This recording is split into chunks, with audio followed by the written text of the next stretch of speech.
Hello, readers. It's Tag Tuesday.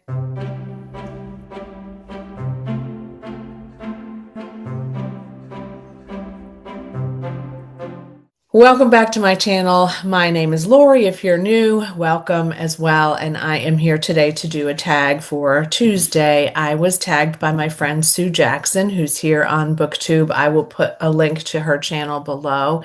This tag is called the Get to Know My Reading Taste tag, and I have never done this one before. This was originally created by Marianez and by Sam at Thoughts on Tomes, and I was tagged, as I said, by Sue Jackson, who was also tagged by another booktuber that I am familiar with as well.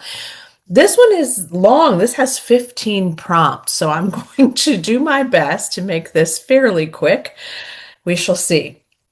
Number one, how do you rate books? Give a quick rundown of how you do your star ratings, or if you don't use them, how do you evaluate books? I evaluate books based on how easy it was for me to complete them. If I did complete them, which is a big deal, right? If I don't complete them, I still do rate them in terms of the quality of the writing, but I typically do not go through all that unless it's a NetGalley advanced reader's copy.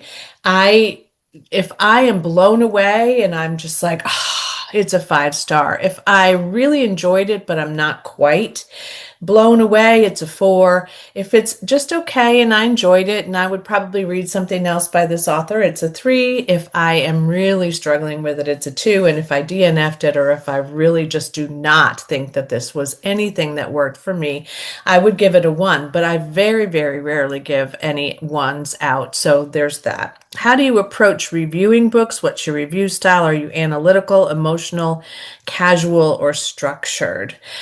I don't review a lot of books anymore. I have to say, I'm feeling a little bit bad about that. And as I consider my 2026 goals, I really want to see if this is something I want to bring back in. I do review any advanced readers copies that I receive, whether it's from NetGalley or anywhere else. And I do approach the review style by looking at whether it's character heavy or whether it is plot driven. I ask a few questions, not unlike the questions that are in, say, Storygraph. I also definitely recommend, if people have sensitivity warnings to certain things, that they are aware that these things are within the novel or the nonfiction.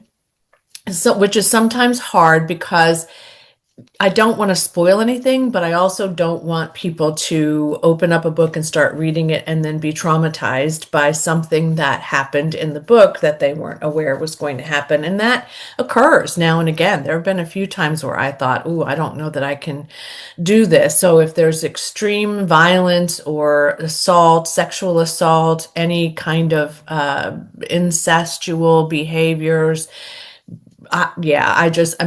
there's lots of them, but that's how I really approach this. And I guess I am a little bit analytical, but not particularly heavy on that area. I am much more casual and emotional. If I was emotional, then I'm going to tell you about a book, whether it was good or bad. What's the book that made you a reader, whether it was your first favorite or the one that got you hooked? Which book started it all? I can't honestly remember that. For prompt 3, I really cannot remember that, except I remember reading a number of books as a young person. Charlotte's Web was one. I remember that one really stuck with me because it was very emotional. I remember reading, obviously, some, picture books. I remember reading a book about football when I was a younger person, which was nonfiction. And I'm not a football like enthusiast, but I do watch football on occasion. But I read this book because I had a little crush on Robert Gardner, and he loved football. And so I wanted to become more well-versed in the football process and the way the game is played. And so I read this book in my house. I will never forget, when I was probably in the, I don't know, 2nd grade, who knows, but my first sort of series of books that I remember really getting hooked on, well, there were 2. One of them was the Hobbit, Lord of the Rings series, and then also Agatha Christie. I was really really excited about Agatha Christie. Could not get enough.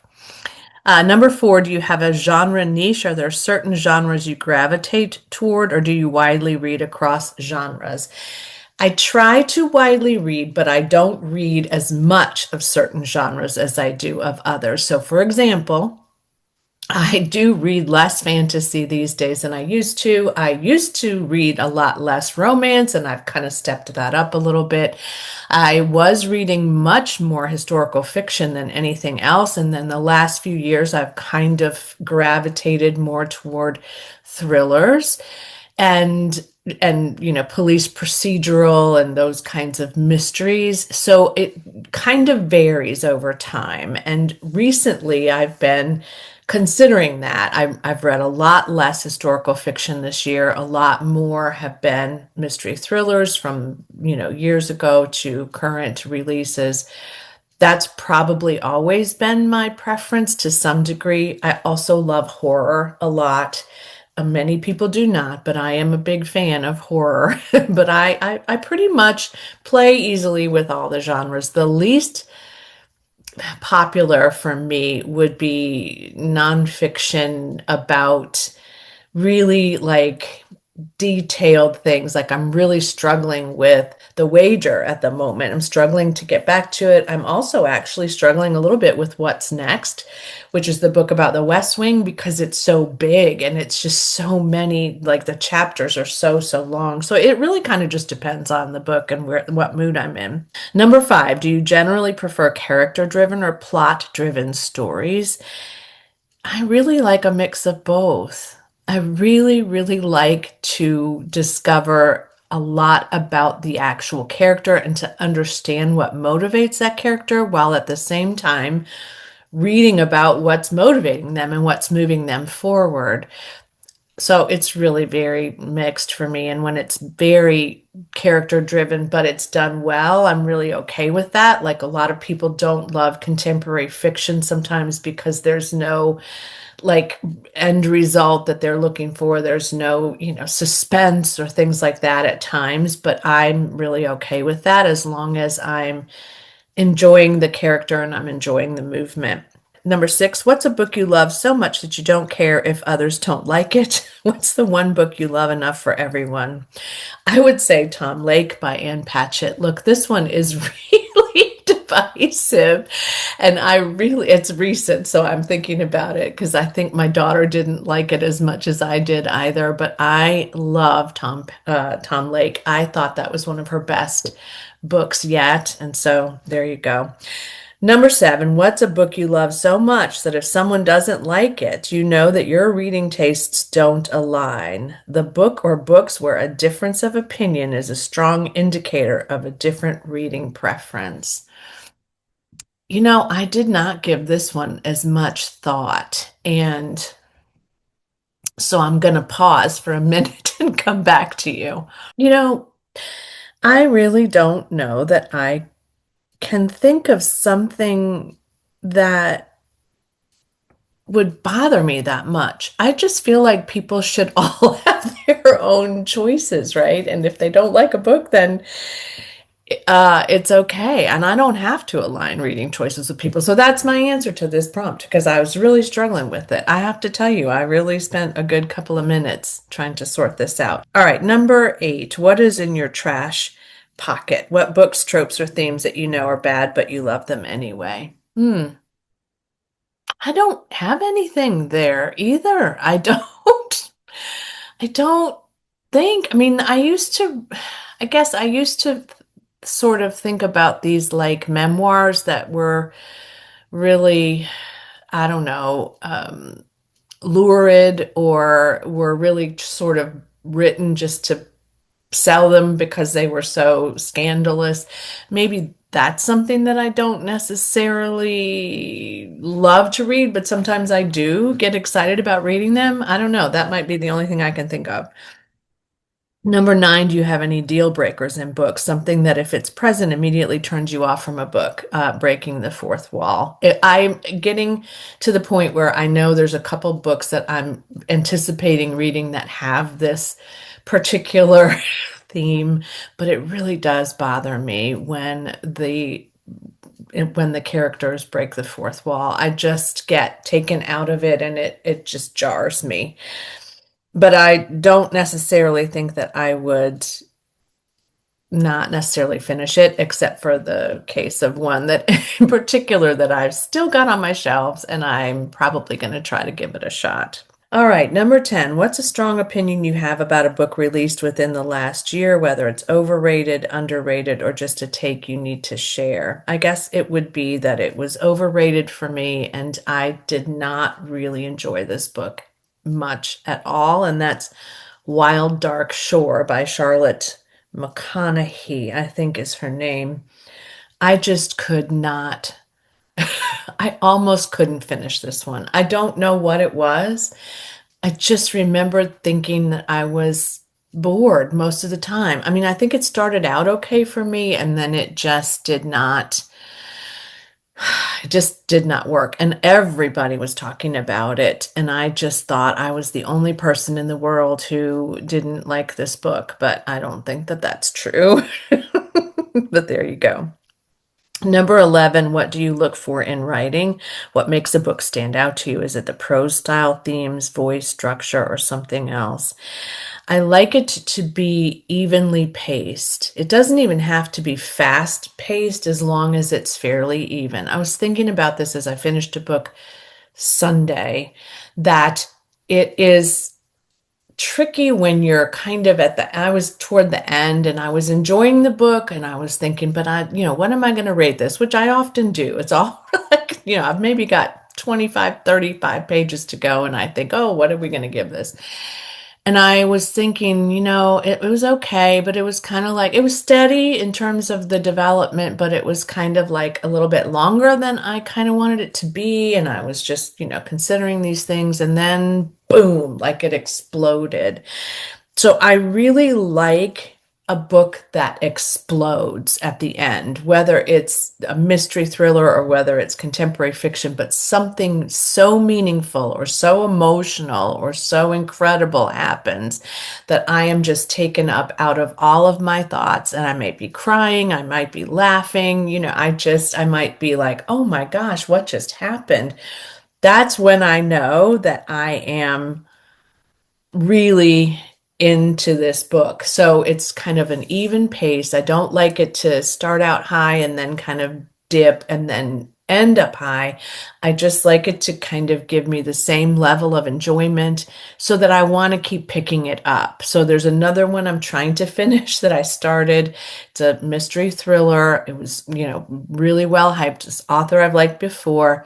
I'm just really struggling with it. It could be me though, because sometimes it's me and I am in a bit of a slump that's really lasted longer than I would like. But that one I'm struggling to get back in. And so a lot of the times it's who's telling the story or who the character is. So if it's a character that I don't like, that doesn't necessarily mean that I'm not enjoying the book or that it's not standing out for me. In fact, some of these characters that I really don't like stand out for me forever, right? Like I will never forget that evil, terrible person.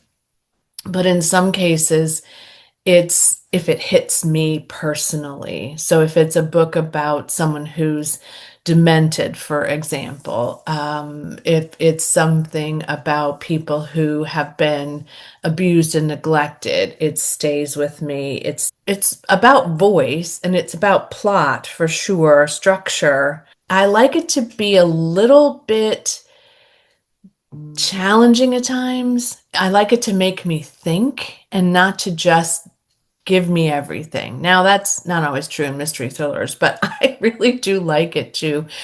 I really want to give it some effort. I really want to like lean into it and really feel like I'm there and I'm listening and I'm reading and I'm just taking all the details in. And hopefully then I can remember it in the future, because the ones I can't, I'm not doing that with.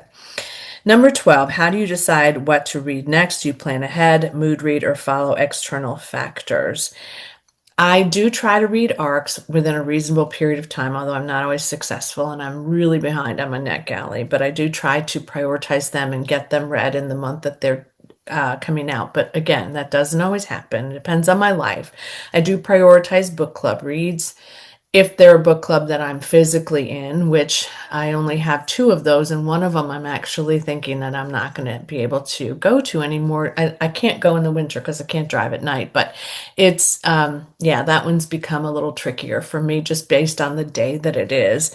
I do mood read on occasion, but I also like have some goals. Like this year, my goal was to read one book of the month each month. So I'm, of course, trying to do that. And I have just a couple left to go, but I've done really, really well on that. Sometimes it's that it's very hyped. So people are talking about it, and I think, okay, this is it. I just really need to to learn about this book, I really need to try to read this book. Sometimes I see a review or a book, talk that somebody's done, somebody on a podcast, somebody here on BookTube has recommended a book. I think, oh, this is it, and that's the one that I'm more likely to kind of gravitate toward. So I try to do a combination of I really need to read these because this is where I am, and then if when I get those done, I will get to these. But they're possibilities. That works for me because I don't like to plan too far ahead for sure.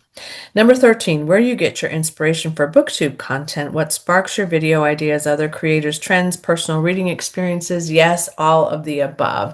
Definitely the seasons.